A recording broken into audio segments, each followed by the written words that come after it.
امام ابو حنیفہ نے 17 احادیث صرف براہ راست ایک صحابی سے روایت کی.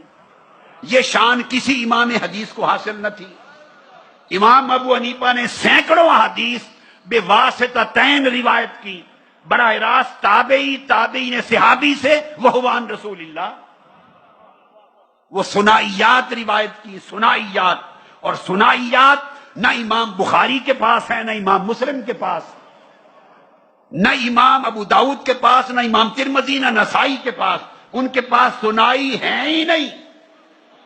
اور بہت قلیل ثنائیات جس امام اور حضور علیہ السلام کے درمیان صرف 2 راوی ہوں واسطہ، بہت قلیل.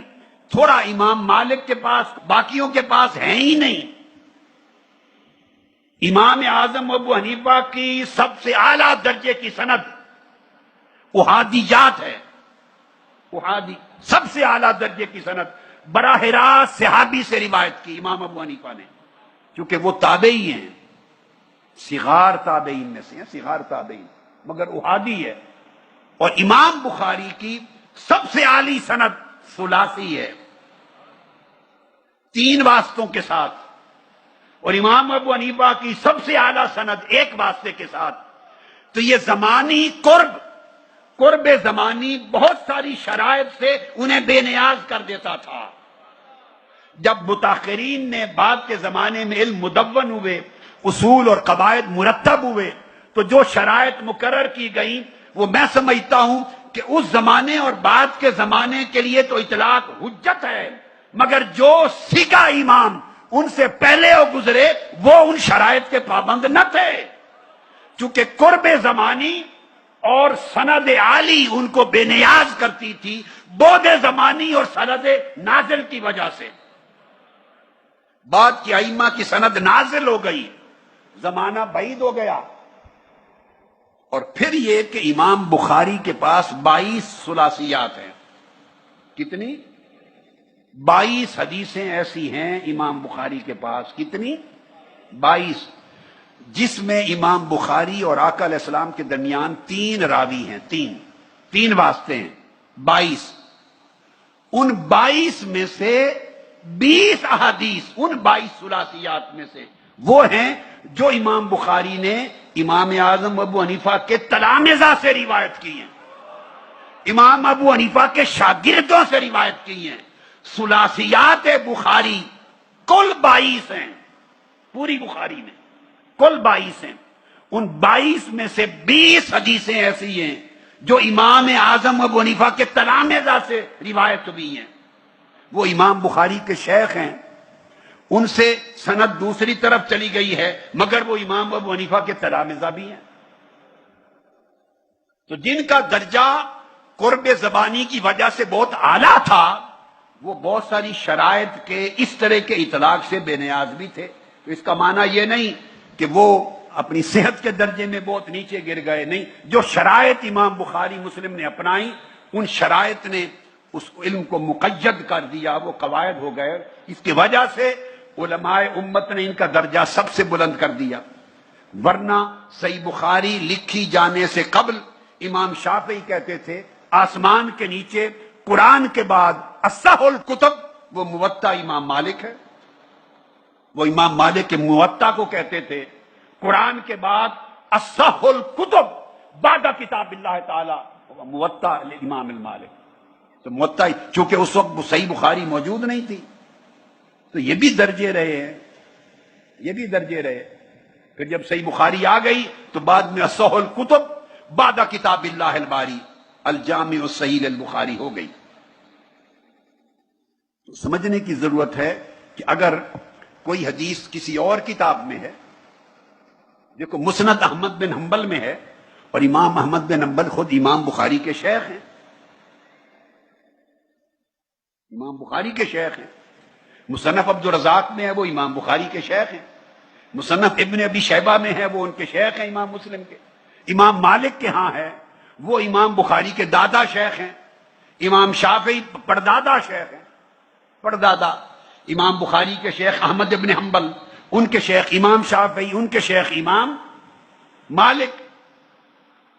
اور جب امام شافعی اور امام احمد بن حنبل پہ آتے ہیں امام احمد بن حنبل کے شیخ امام ابو یوسف اور امام شافعی کے شیخ امام محمد بن حسن شیبانی.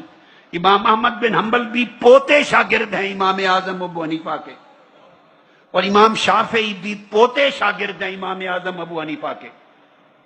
امام شافعی نے 10 سال سے زائد زانو تلمس طے کیے امام شافعی نے امام محمد بن حسن کے، اور امام احمد بن حنبل نے امام ابو یوسف القاضی سے لیا، اور یہ دونوں سب سے اکابر تلامذہ امام ابو حنیفہ کے ہیں. تو آپ دیکھیے کہ اساتذہ کی سندیں کس طرح اوپر اوپر جاتی ہیں.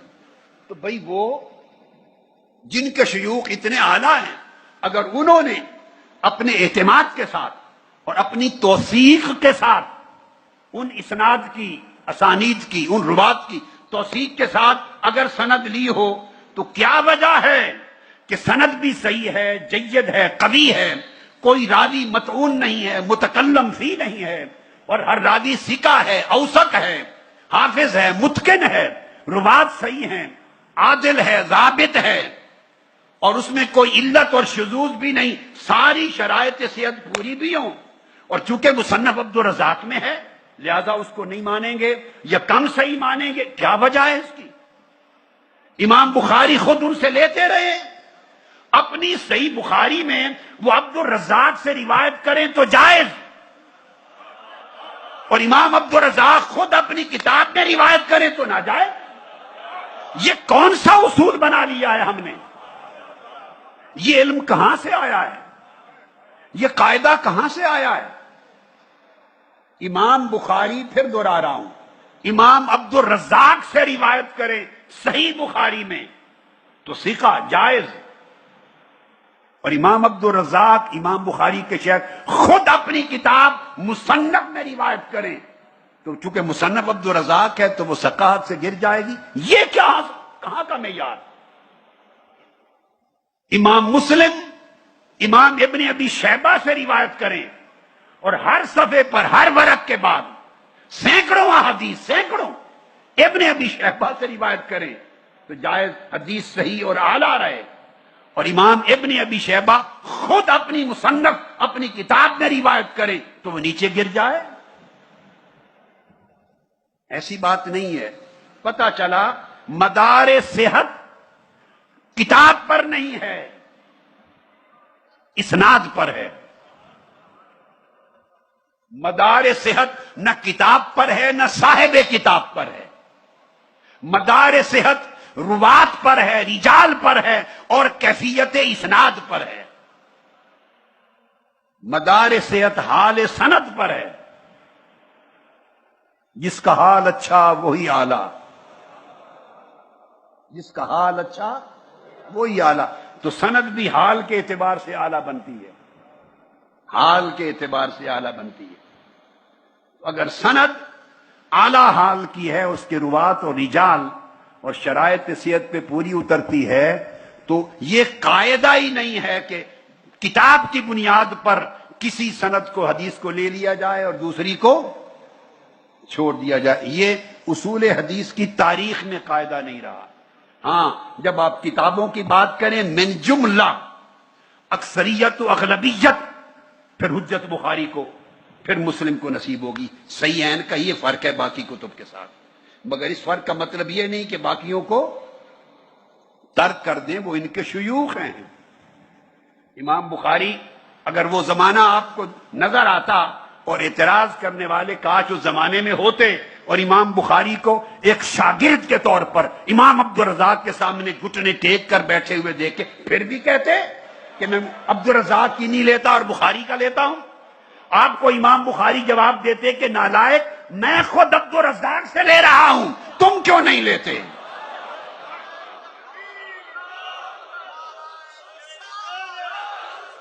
اور اگر آپ اس زمانے میں ہوتے اور دیکھتے کہ امام مسلم امام ابن ابی شیبہ کے سامنے زانوِ تلمس طے کر رہے ہیں، نوٹس لے کر قلم سے لکھ رہے ہیں، اور ابن ابی شیبہ روایت کر رہے ہیں، اور پھر گھر آ کے اپنی صحیح مسلم میں درج کر رہے ہیں، اگر آنکھوں سے دیکھتے اور کہتے نہیں میں تو صرف بخاری مسلم کی لیتا ہوں، ابن شیبہ کو نہیں لکھتے، امام بخاری تمہارا گریبان پکڑ لیتے اور امام مسلم کہتے نالائق تو ابن ابی شیبہ سے نہیں لیتا، مجھ سے لیتا ہے، میں اس سے لے رہا ہوں۔ یعنی انہی کی روایت اگر میری کتاب میں آ جائے تو قبول ہے، وہ اپنی کتاب میں لکھ دیں تو نامقبول۔ یہ معیار نہیں ہے کتاب و صاحب کتاب کا، معیار حال اسناد ہے، سند کا حال ہے۔ اگر اس میں شرائط صحت پوری ہوتی ہے، بھلے جس کتاب میں آ جائے اس کا درجہ بلند ہوگا۔ یہ ہے اصول۔